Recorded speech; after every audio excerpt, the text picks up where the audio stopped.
future, talk radio will actually educate, inspire, and make you think. The future is now. Topics and music that affect your life from Universal Broadcasting Network. Tune in at ubnradio.com. She's passionate about telling stories of amazing women who are rocking the world and empowering women to live, love, and thrive.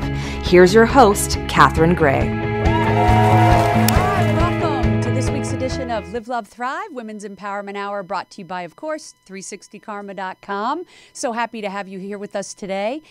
We have, of course, two amazing trailblazer women on today. We're going to have on Rhonda Britten, who actually is the keynote speaker at the Live, Love, Thrive conference this year. She is the founder of Fearless Living Institute and an author and speaker and TV personality. We're going to be talking to her shortly. Later in the show, we're going to have the fabulous celebrity chef, Cat Cora. She was the very first woman to actually win Iron Chef on the Food Network. She has about 18 different restaurants, has won many awards, has helped start Chefs for Humanity. Right now, please give a very warm welcome to Rhonda Britten. Hi.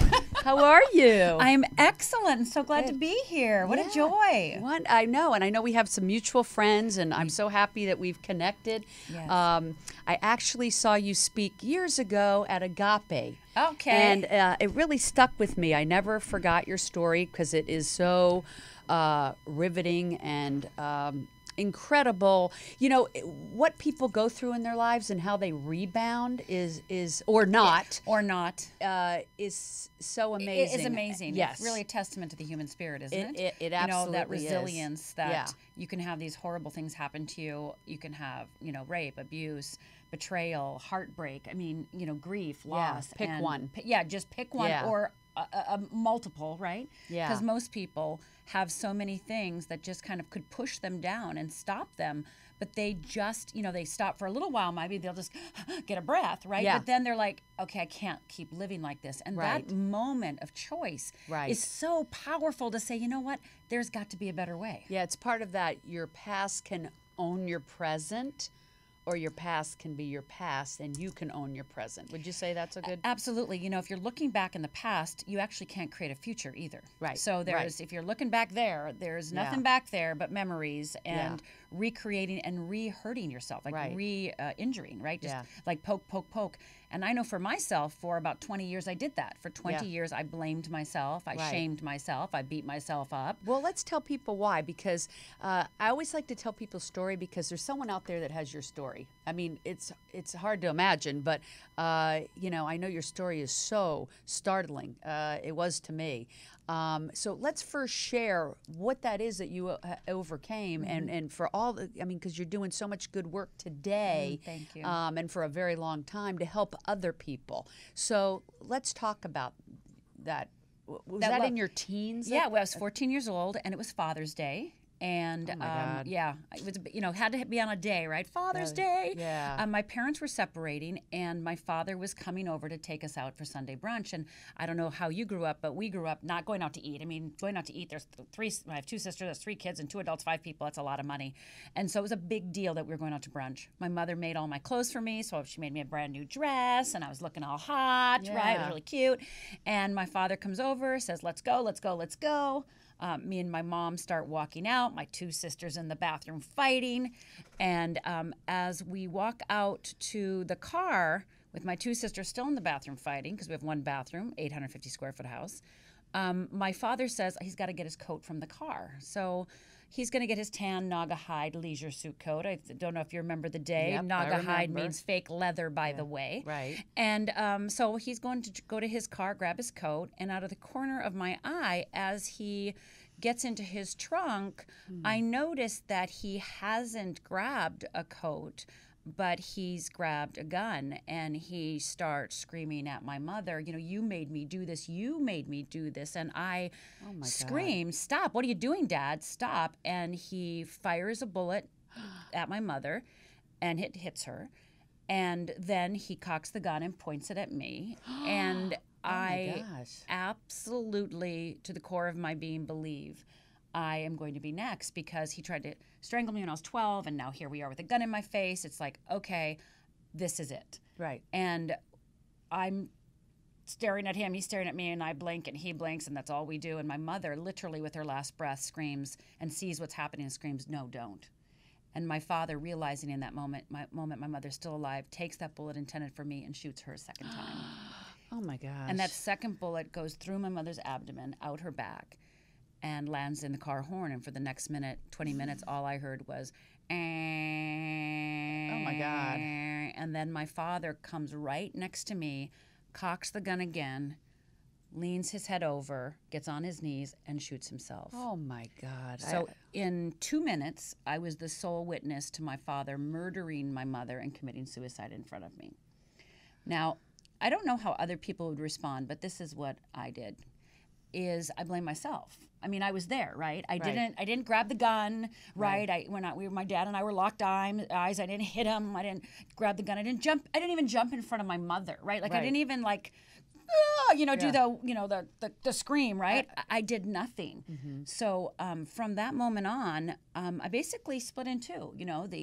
The outside external person. I think most people experience, deal with tragedy in the way that I did, which is, you break up in two, right? Like one part of you is like, no, I'm fine. No, I'm fine. No, I'm fine. Right. And I still got straight A's, and I went around and I'm fine. And then, but in the middle of the night, what's wrong with me? How can't I save my mother? It's your fault they're dead. Just the guilt and the shame and the beating myself up. So with all of that, in the next 20 years, I tried to kill myself 3 times. I became an alcoholic. I got 3 DUIs. And it was really, Catherine, the 3rd suicide attempt when I failed and I realized something. I realized that I'm not very good at killing myself, not skilled at it, right? And if I'm going to stay alive, then I have to figure out how to live. Now, don't get me wrong, for the last 20 years, I read books, I went to therapy, I went to workshops, I did everything that everyone said you should do, right? You did the work. I was doing the work. Yeah. And I was also every night having nightmares. Like every single night my father was chasing me in my dreams and shooting me. So I would wake up in the morning just tormented. it was just kind of like the battle, right? Like night and alone and sleeping, that's drinking, and had to get through, right? But that 3rd suicide attempt, I went, okay, clearly you're not going to die. You're meant to be alive. And no one is going to save you, Rhonda, and nobody's coming, right? You got to figure this out, because everything you've learned, all the therapy, all the workshops, all the books, everything, they made me feel good for a minute, right? They made, this is such a good, this is so good, right? I love this. And then, but it never took hold. Right. And don't you think everybody does that? They read these empowering books. I mean, I've written 4 of them. I hope you read mine. Right. Yeah. And we have some of them up there on the screen because people will want to read your story. But it is true. We read it, we get all empowered at this time, and then we put it down and kind of forget about it, don't we? Yeah. Well, this is my theory. Everybody thinks, like when you're reading that book and it says, love yourself, love yourself. Well, first of all, how do you love yourself? Right. Like literally, how do you do it? Telling somebody what to do is not helpful. Right. You actually have to show them how to do it, right? And then the other thing that I like to say is that ahas and insights, that's nice, but it doesn't change your life. Right. So that aha and insight, I think what we confuse it with is actual change. Like we have the insight and we're like, yes, I understand now. And we actually believe that understanding, that insight, that aha is the change. And what I always like to say is that aha, that insight, is literally, I want you to think of it as a door.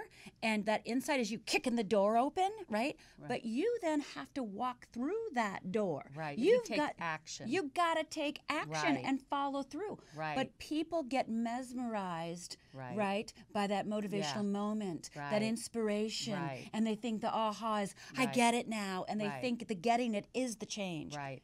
Now, I know you've been a frequent guest on Oprah. Yes. So I'm very honored. Thank you. And she does talk about aha moments and talks about when you know, you know. You know, then you gotta. But what people don't realize is that's what you just said. That's the first part. That's the leap. That's the yeah. that's the beginning. That's the beginning. That's the door. That's like, I Right. know I'm going to go through this door. Right. It's like the vision board thing. Like, you know, I know my friend Cat Cora puts on a great weekend for women to put together a vision board. Okay, I went to it. I loved it.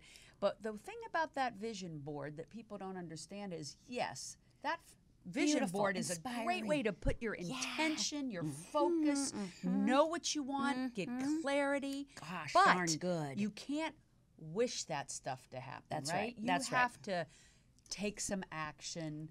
That's right. That's the only way to manifest those And things. that's where the and law of that's the attract- one thing that I think people leave out. Well, is the action. because it's the hard part. Yeah. It's the hard part. Maybe because also too they don't even know what action to take. And I believe that 100%. I do too. You know, because Yeah. I know for myself, it wasn't that I didn't want to take action. right. But I think the challenge is so many of our teachers actually haven't lived the work. They've read the work themselves. So Right. they read a book and they're like, oh, I'm so excited, I'm going to teach this. Yeah. But they actually haven't lived the guts. They haven't crawled through glass. Right. They don't have, they don't have the dirt in their knee yet. Yes. And like their elbows and like literally spitting out, blood Right. and guts. Yeah. And I think that if you really want change, you gotta be with somebody who literally has gone through it, so that when you're going through a moment of indecision, a moment of lack of trust, they're not going to give you a platitude, right? They're not going to give you that, that oh, you can do it, because again, that's nice. You can do it is nice. Yeah. But that's not actually helpful when you're in the middle of a painful moment of a Right. big decision. Right. Right. So now let's say people that are listening have either been through something horrific. I hope not. I hope not. I hope not. I hope not. I hope not. I hope not. Or they're just stuck in their life and they know Same they want horror, by the way. Yeah. They Feels the want to worst. be doing something different. They want a new direction. Yes. They want to be living their life's purpose. They Yes. want to be making a difference and making it count, because Yes. everybody's put on this earth because they have gifts. Absolutely. And those gifts need to be used in order to bring happiness, change, make a difference, Absolutely. right? We're So- all a piece of the puzzle. This work that you do with Fearless Living Institute, and I know you had a television show, Help Me Rhonda, and also Starting Over and Starting Celebrity Fit Over. Club. I've done 600 episodes of television. Yeah, and all of those, I take it, are geared toward putting the action into place. Absolutely. Yeah. I am all about action. So, the first thing you have to do is one of the things you have to change the way you see the world. So I believe in shifting your filter, because how I view the world and what helped me, and I'll just talk about myself, and it's of course helped thousands and millions of people as well. They think that it worked for me, it worked for them, is that when I went to therapy and workshops and read books, again, really powerful, got a lot of tools in my tool belt, a lot of skills, really helpful. Yeah. But I still used them and lived through fear, right? I was still, regardless of how much effort I was trying or how much I wished or waited or hoped, I was still being caught by fear. Right. So I like to change people's fear filter to a freedom filter, to a fearless filter. Now, this is the key. Most of us don't walk around saying, I'm afraid or I'm scared. That's the number one issue. We actually don't think we have fear. Like, Right. we might have a moment like, oh, gee, I'm afraid of failing, or, oh, gee, I'm afraid of being rejected. But every single day we're making choices through our fear filter, what I like to say, or our fearless filter, right? Right. And so even our values, our beliefs, our feelings, all of it, thoughts can all be filtered through fear of freedom. Right. So for instance, for the people who are like, well, I don't really have any fear, I don't know what she's talking about, I'll just ask a few questions. Do you worry? Right. Do you get overwhelmed? Yeah. Do you procrastinate? Are you a Right. perfectionist? Do you get anxious? Right. And I'm sure Do the you get answer annoyed? to all of those right? Do you for compare? everyone is no. Right? So it's like comparing and competing and manipulating and controlling. Right. And all of those are what we call in Fearless Living fear responses. And those are signals that you are responding from fear. So if you're worried, if you're doubting, if you're indecision, if you're waiting and calling it patience, all of that is driven from what I call a core fear. You have a fear that is kind of owning you, that is invisible, insidious, silent, and is as smart as you are, educated as you are, knowledgeable as you are, and as spiritual as you are. So it knows everything you know. And so it knows exactly what to say, exactly what to do to make you doubt, to make you wonder, to make you step back, to make you go, well, maybe, I don't, Could I possibly do that? What makes me think I could do that? And fear says, no, no, no, because you know what? Fear cannot guarantee results. So fear wants guaranteed results. So if you're going to do some crazy thing like have your own radio show, you know, who would do that? Crazy, right? Then fear's going, but you know, you might, it's no guaranteed results. Yeah. So fear can only guaranteed results based on the same things you've done in the past. And that's why we get stuck. Like, I know what I do on the couch eating my, Doritos, right? I know what's going to happen, right? Yeah. Date the same guy even though it's not happy. I know what's going to happen. I'm safe. Right. So fear loves safety and fear loves the known.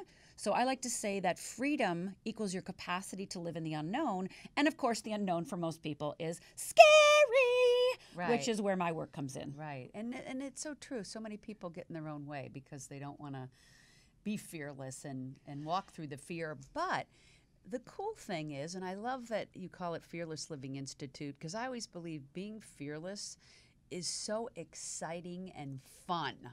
Totally. It makes life so an adventure. You know the saying about do something every day that makes you scared. Yeah, that's right. I think Eleanor Roosevelt, right. our girl. Yeah. And it's so true, isn't it? Like, life would be so dull for me if I didn't do something every day that made me feel fear. Right.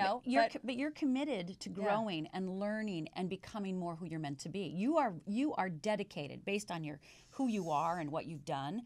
You are dedicated to kind of get the juice out of life. And people will say to me, "Oh, you're fearless," and I'm like, "No, I just walk through it." That's right, and that's the key. Yeah. People think that fearless is like I'm going to ask them to jump out of a plane, right? Or they think that it means you don't have fear. No, it honey, doesn't mean you don't have fear. It means you have it and you do it anyway. Well, right? this is the key: is that once you understand how fear works, and you also understand your personalized and individualized, what I call wheel of fear, then it doesn't trick you anymore, right? It doesn't trick you. So when you're about to do something bold and daring and crazy, right? And you feel that, oh my God, should I? You can go, oh, I hear the voice of fear talking. Oh, okay, I hear you. Yeah, love you anyway.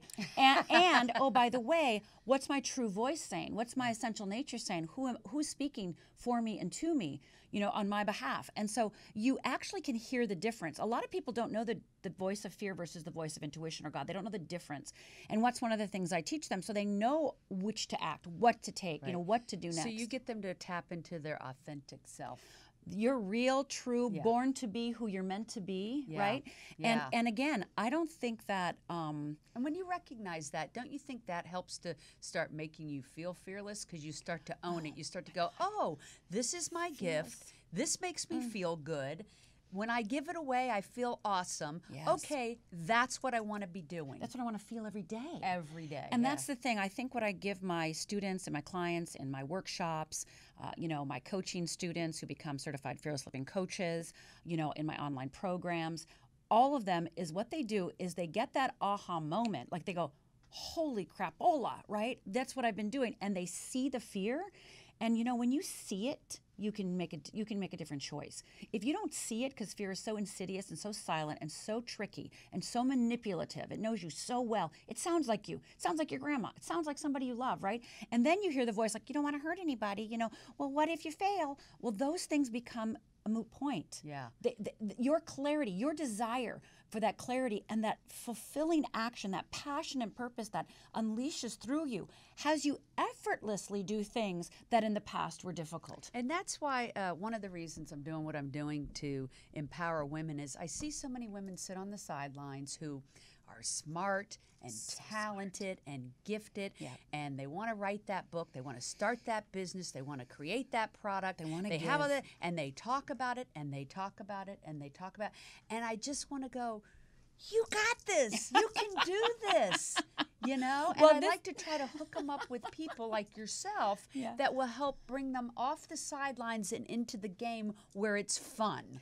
Well, one of the things that they might be doing is they're talking about it so much, and for so many people, I know this is true for me, if I talk about it too much, it actually feels like I'm doing it. Oh, right. Right? Like, oh, well, I'm talking about that book, so I must be somehow like writing it somewhere in some ether, and it kind of takes the juice off it, right? Right. So, if you have a dream that's a seedling, like just a little seed, and you haven't acted on it yet, I actually say keep it to yourself until it until it like grows a little bit.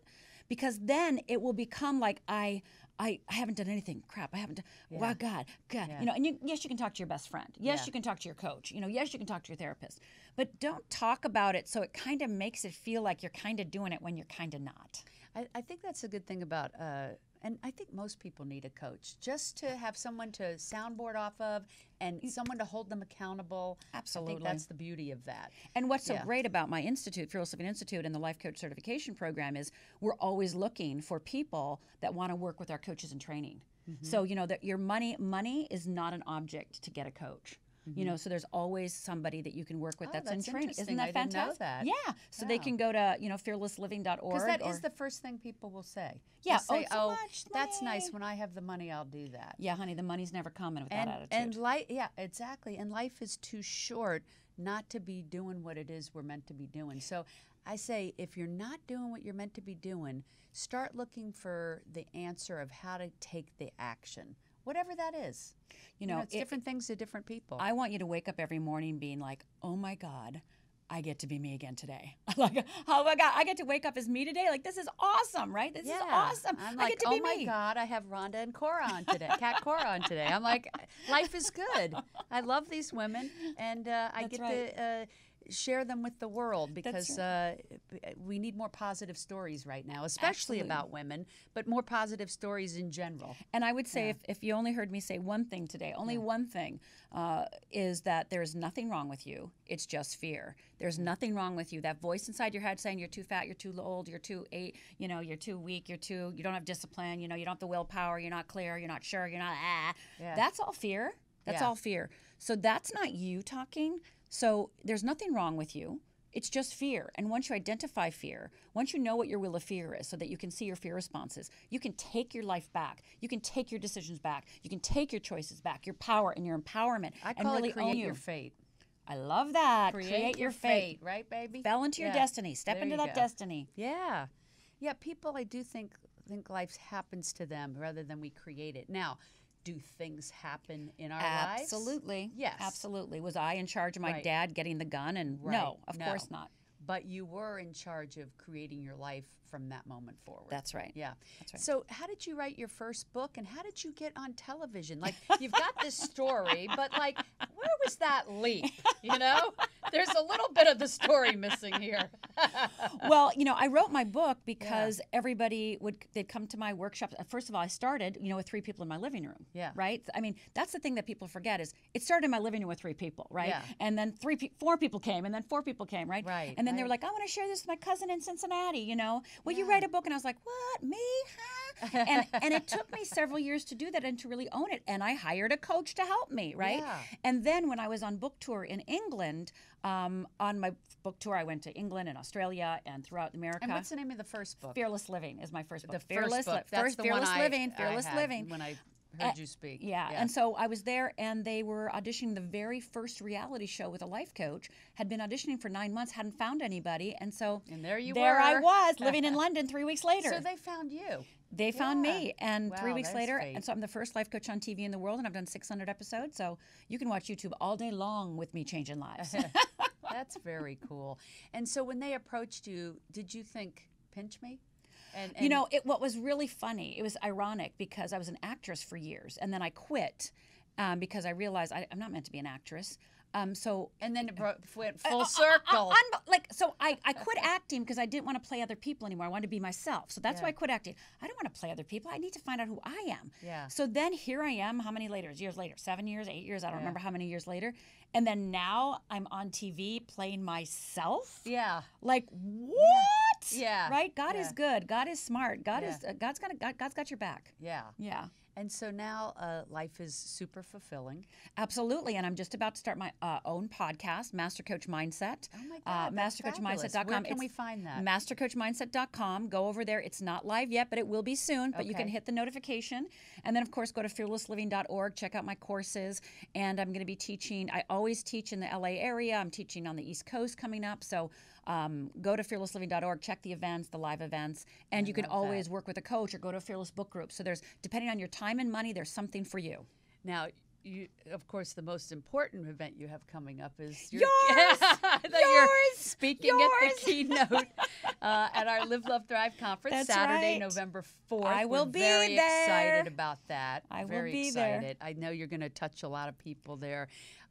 We have high energy music and films and speakers, and I always say it's not your average conference. So expect to have a good time and learn a lot and meet awesome people, because it's we really are just trying to attract purpose-driven women. So at 360karma.com, people of course can find out about the conference and how to see you in person, and then also of course visit fearlessliving.org to find out about your workshops and other appearances. And come to the conference November 4th, Live, Love, Thrive, so I can hug you. Yeah, hug you and give you like, yes, you can do this, and just get a little bit of my belief rub up against you. Yeah.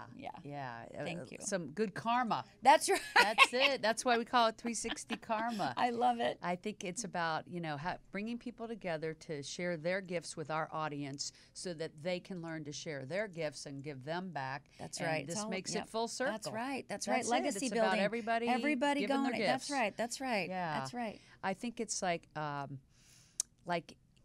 we have to, as women, come together and help each other. And we have to bring out our gifts in order to share them. So, in other words, let's say somebody's a great writer, great speaker, great whatever. If they're not doing that, then they're not sharing their gift. So, it's one sad day in the world. They're not enjoying the joy of giving it, and they're also not giving it to the people that need to be receiving it. That's and and therein lies the beauty of what you're doing. And they're not inspiring and motivating and moving and letting people know that what their past is just their past. So every person, every woman who stands up and says, this is what I've gone through and this is who I am, and that does not define me, allows every little girl, every teenager, every 20-year-old, every 30-year-old to go, oh, wait, my past doesn't have to define me. 30-year-old, are you talking about me? Well, I'm 28. Okay. Well, girl, we're going to bring out Cat Cora in just a minute. Thank you for being on the show and doing all the beautiful work that you do and continue to do. Thank you. I look forward to seeing you on November 3rd. Yeah, me too. Yeah. I mean, November 4th. November 4th. November 3rd is She Tank. We want them for that too. November 3rd, but November 4th is the big event where I'll be. I'll got my dress on. I'll get my dress on for you. Get your groove on. All right, we will be right back with Cat Cora. Thank you. Thank you for tuning in to the Live, Love, Thrive show, where we bring you powerful and positive programming about women and those who support women's empowerment. It seems by sharing their stories and showing us their talent and potential, they remind us of our own. We ask you to join us weekly by taking a minute to subscribe to our 360 Karma YouTube channel so you get to see every episode of these uplifting and inspiring stories. We all need more of this, yes? And did you know we have the Live, Love, Thrive book on our 360 Karma website and on Amazon? If you enjoy reading books of incredible women who are doing amazing work in the world, you will want to pick up a copy. Also, when you join 360karma.com, you will enjoy our growing video content of expert advice and support, and learn about our workshops and our second annual Women's Conference in West Hollywood, November 3rd and 4th of this year. If you would like to align with a like-minded, purpose-driven community, you will feel at home at 360karma.com. We encourage and support you to live the life you love. RTB Financial Group empowers women to raise the bar and take control of their financial future. For more information, visit rtbfinancialgroup.com or call Amanda Barr at 424-284-4216. The Live, Love, Thrive program is brought to you in part by Honda of downtown Los Angeles, supporting the equality and empowerment of women. And we are back with Cat Cora, of course. Hi, Cat. How are you? Good, good. I'm so happy to be here. Good to have you here. I know where did you just come in from?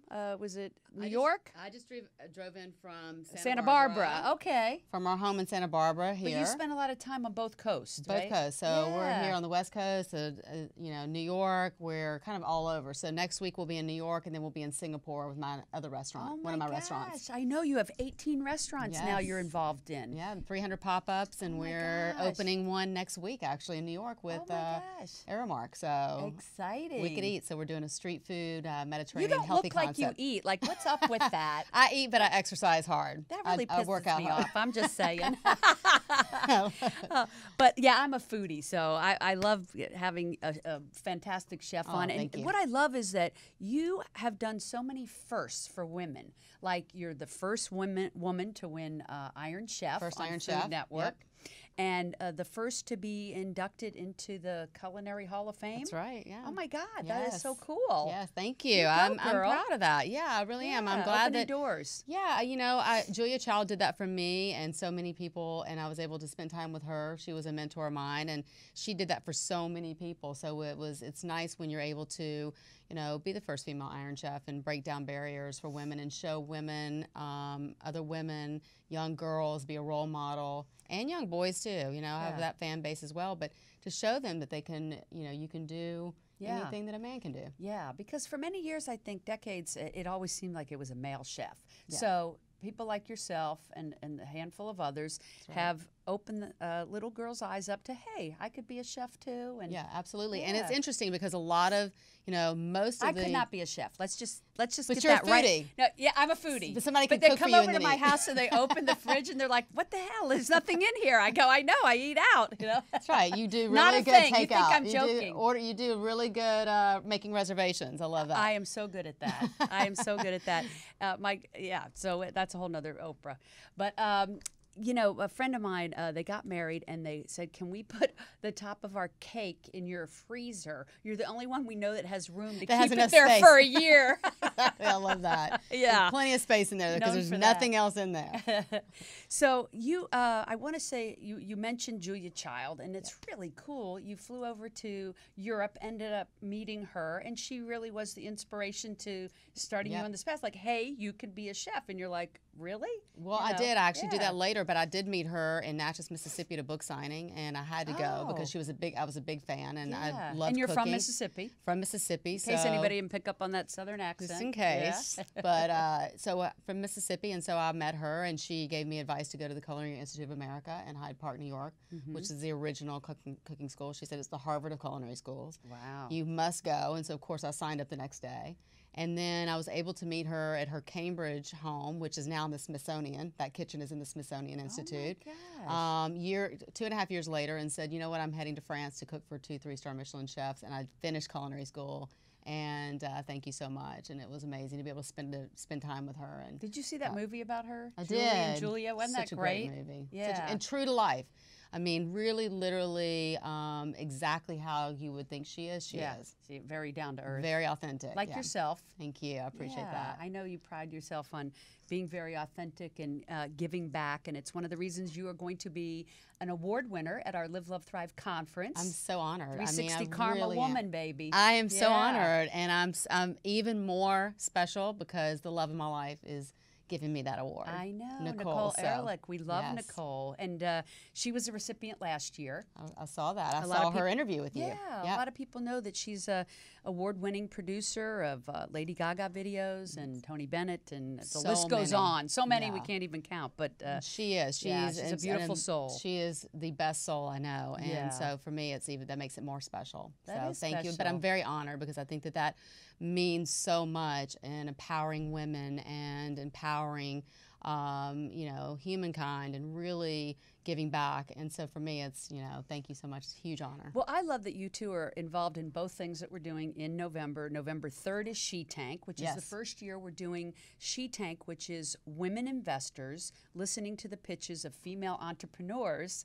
Which is so cool. Getting behind them with financing, mentorship, connections, resources, and then we're going to follow that progress in a web series. And I'm so excited that you and Nicole both are on that panel with some other amazing women. We are too. And then on Saturday the 4th, we'll be having amazing speakers like Rhonda and several others, music, panelists, and then the awards, where we'll be giving you an award for the work that you do. Because what I love about you, Cat, is that we like to give awards to women who are extremely successful, but that are also equally passionate about giving back. Yep. And that is you. Yes. And I know one of the causes that you have gotten behind is Chefs for Humanity. Right. And I thought it was really important that we talk about that today with everything that's happening in Houston and, God forbid, Florida. I have a lot of friends in Florida. I'm we really have worried family about coming Florida. in today. Yeah, absolutely. Yeah. We are too. I'm meeting some friends in Nevada that are getting out of that way of that in Florida. But you guys are getting behind helping people in Houston right now. We are. Yeah. I have a restaurant there, Cat Cora's Kitchen, in the Houston airport with my partners who are amazing partners, HBF, Reginald Washington. I mean, they are, talk about give a ton of money away and donate and then jump in and help when anything happens, but especially they have been with the hurricane and giving so much to the airport interfaith chapels, which distributes to 10,000. There's 10,000 employees in the Houston airport, and distributes through that with their families, people who've lost their homes. I have 3 employees who lost their homes, their family, and they give back to that. So it's just been a really great effort by all of my partners.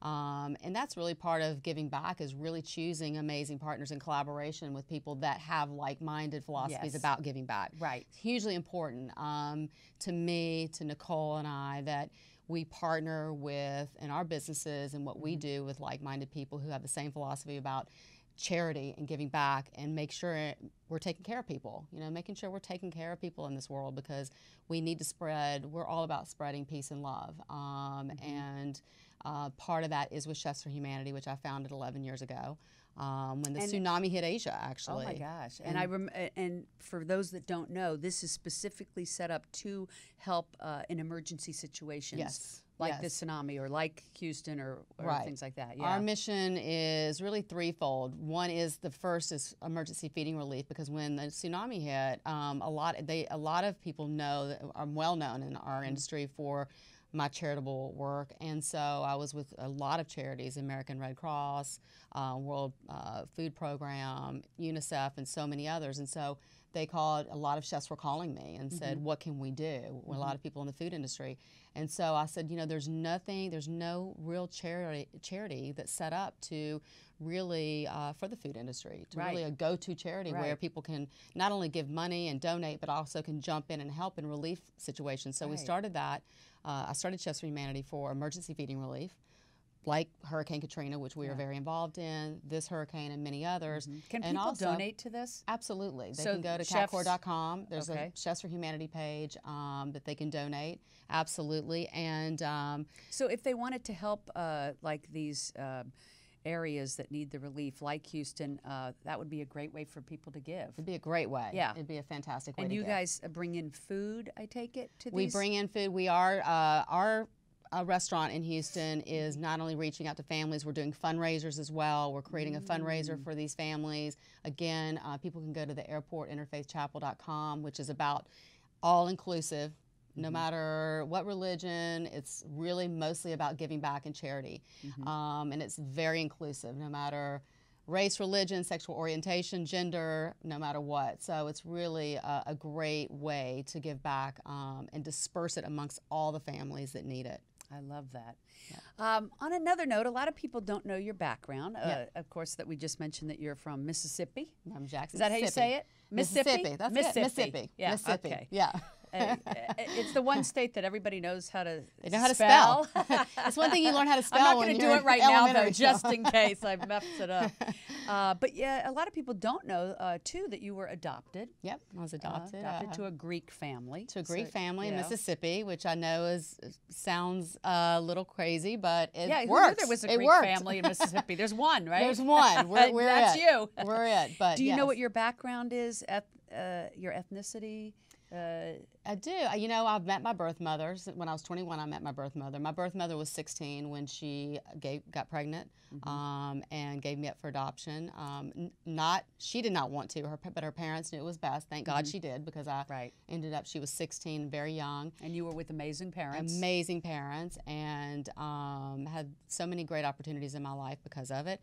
But then I was able to meet her. She looked for me my whole life, which is so unique. That doesn't happen to a lot of people who are adopted. But she was always, you know, contacting the adoption agency. Can I get in touch with her? Can I write her a letter? Isn't that nice? So she had a every great birthday, love for you, but she she did. was too young. So Right. it all was meant to be. Exactly. Yeah. So when I was 21, my parents, and my parents were wonderful that way. They were so open about making sure that I could fit that puzzle piece together. You know, that one day if I wanted to search for my birth mother, they would help me. And so she came on my 21st birthday, called the agency, and the agency called my parents, and they said, let us talk to her. And so they asked me on my 21st birthday if I wanted to meet her, and handed me a lot of letters that she had written over the years, and it was really, really amazing. And I said, absolutely, I'm ready. And so we met and have, you know, been so close, and we speak all the time. And I have a whole other family, and my mom and her are so close. She's very close with my family, so when we go home to Mississippi, they all get together. And your parents sound wonderful. They are very wonderful. Yeah. I know your mom said your mom's always cheered you on,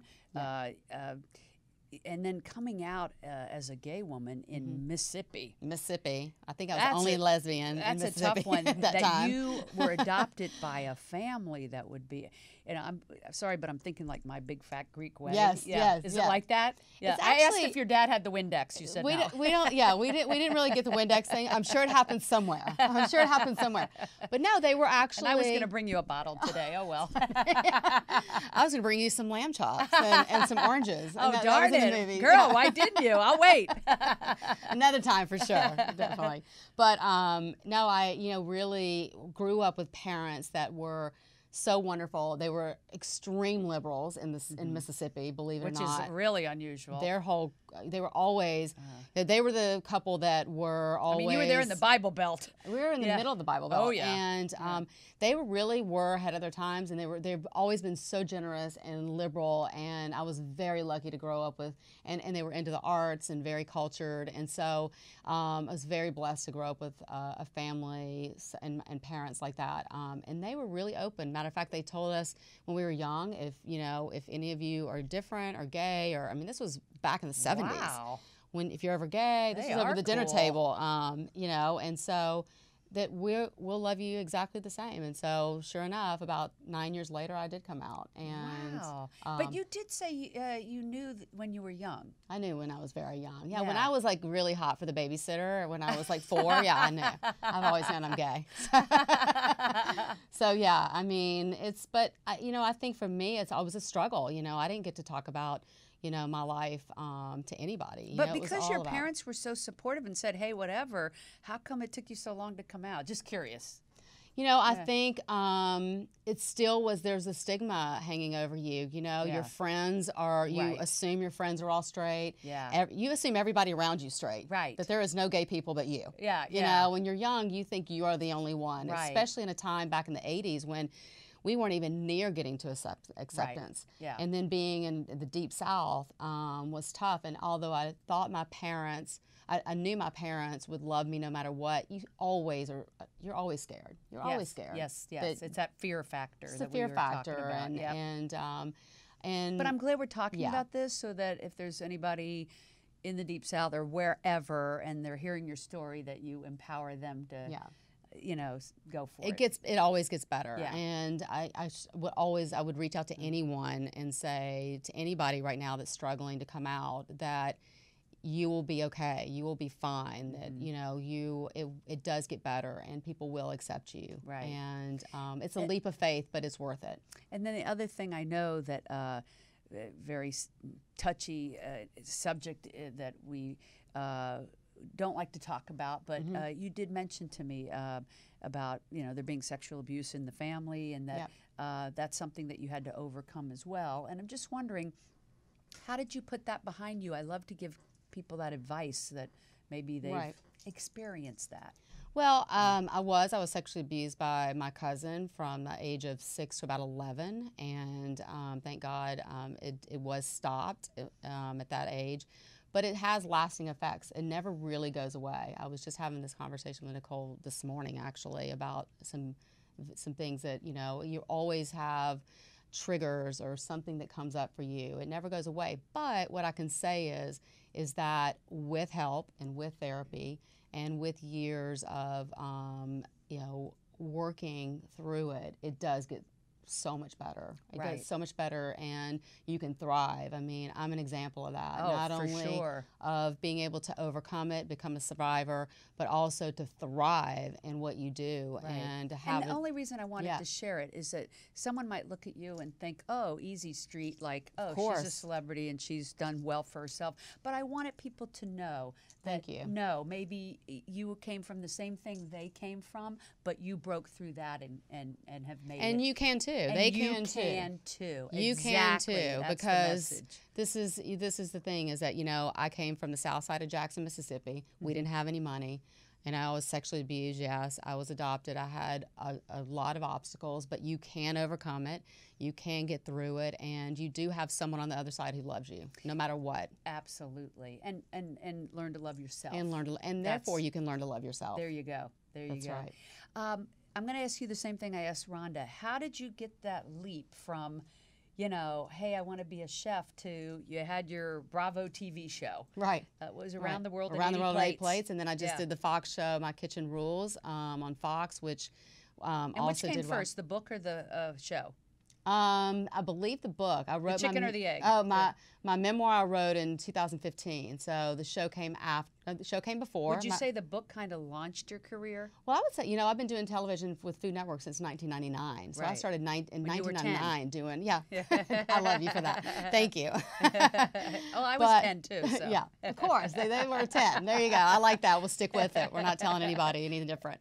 But the book, you know, I started doing television. I went after I got back from France and started cooking and opening restaurants for other people. Television came along. I was very, So again, they sought you out. I actually sent a tape into Food Network of a little cool. local show I'd done. Oh. And so I sent a tape in. They look, you know, one of the programmers looked at it, and developers, producers, and called me right away, and I did some guest appearances, and then I auditioned for my own show. And really the rest is history. It happened really fast, but I think it's because that But you were in happens. the doing. I was in it. So I was if in the somebody mix, so I wants was like, to yeah. be on that path, like writing a book, like creating your own show. It always is like, here you were creating your world. Right. And then the taking that action took it to the next level. Right. I do That's believe when that. the universe picks you up and moves you Right. forward, don't you I think it's what you manifest. You really have Yeah. to manifest your own destination. And that's why I tell people who might be struggling right now and might be listening right now, is that that's why you can overcome anything, and break that glass ceiling yourself, thrive. or go through that door and thrive, because it really is about manifesting, creating your own destiny. And that's really what I did. I architect. Now Nicole does that with me, which is even more beautiful, because I have Isn't that someone. great when you have that synergy, Oh that my God. support, somebody It- cheering you on? I have that myself, and that's magic. No one, Yeah. she believes in me more than I think anyone ever has, besides maybe my mom and dad. And it is magic. It is so magical. It And fuels so you. That's how a it relationship does. should be. It should fuel each other. And we do. Fuel each other's dreams. Yeah. Right. And Yeah. pick each other up and lift each other up and put Yeah. them on a pedestal. And really, now she does a lot of architecturing for us. Yeah. But you really is about creating your own destiny. Yeah. You know, What's next? pinpointing what that is that you're passionate about, and go for it. Oprah Yeah. had a great saying. She said to me one time, she said, "Kat, if you do what you're passionate about, everything else falls into place." And I Yeah. truly believe that. Yeah, and I've heard that, and it's so true. And what's next for Cat Cora? Well, I'm getting married in April. Oh my gosh, I Nicole and I love are getting it. married. Cheers, So thank congrats. you. And that's something we're planning right now.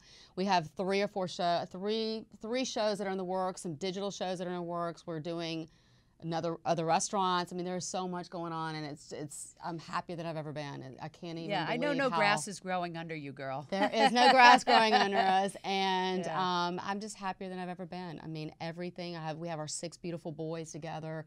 Our families are healthy, and we are in love, and our businesses and our careers are thriving. I mean, what can you ask for? What more can you ask for? Life is good. Life is great. Yeah. Thank you for being on. Thank you, Catherine. And wish you really luck with appreciate everything it. Thanks you're doing. so much. Keep making such a beautiful difference in the world. I will. Thank you. And we'll see you on November 3rd and 4th. Yes, I'm going to be there She-Tank, with bells on. I can't Live, wait. Love, Thrive Conference. Can't wait. Okay. Thank you for tuning in this week. Make it a great one. Hugs and happiness.